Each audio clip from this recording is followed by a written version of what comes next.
Ha egy bizonylatra sok sort szeretnénk felvinni, akkor a hagyományos tételrögzítés lassúnak tűnhet. Ilyenkor érdemes használni a sor gyors rögzítőt. Ez nem csak számlánál, hanem más bizonylatoknál is elérhető.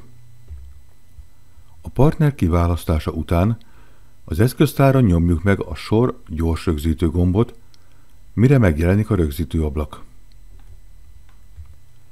Itt 3 mezőt találunk a termékek kiválasztására.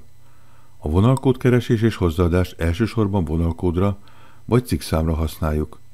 A feltételmezőben gyorsan szűrhetünk termékekre, illetve választhatunk kézzel is a terméklistából.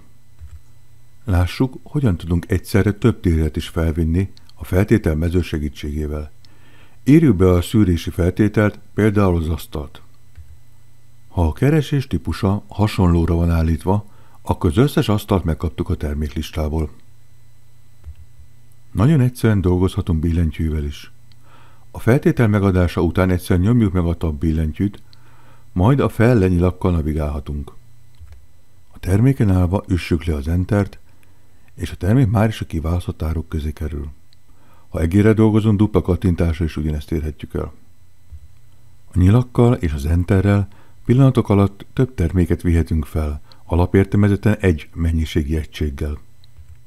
A mennyiséget egyszerűen növelhetjük, csak nyomjuk meg többször az Entert az adott terméken. Ezzel a módszerrel akár gyorsabban is dolgozhatunk, mint az egérrel.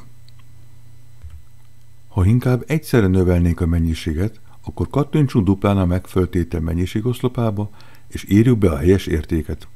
Végül kattintsunk mellé. Ugyanígy dupla kattintással módosíthatjuk az egységár típusát, hogy nettó vagy bruttó értéket adunk meg, valamint átírhatjuk az egységárat is. A gyorsrögzítő ablak vonalkódolvasó is nagyszerűen használható. Ilyenkor célszerű a vonalkódkeresés és hozzáadás mezőbe kattintani, és beolvasni a kódot, ami akár cikkszám is lehet. Ha leütjük az Entert, vagy a vonalkódolvasóban beprogramozzuk a beolvasás utáni küldést, a tétel már is megjelenik a kiválasztott áruk listájában.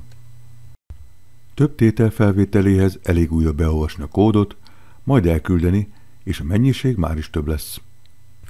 Ennél a módszernél fontos megjegyezni, hogy a legelőször megtalált termék kerül a listára, tehát még a rögzítés megkezdése előtt érdemes a keresés típusát egyenlőre állítani.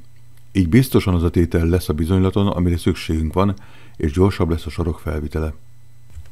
Ha már minden tételt kiválasztottunk, az ablak alján lévő OK gombbal küldhetjük el ezeket a bizonylat kiállító ablakba.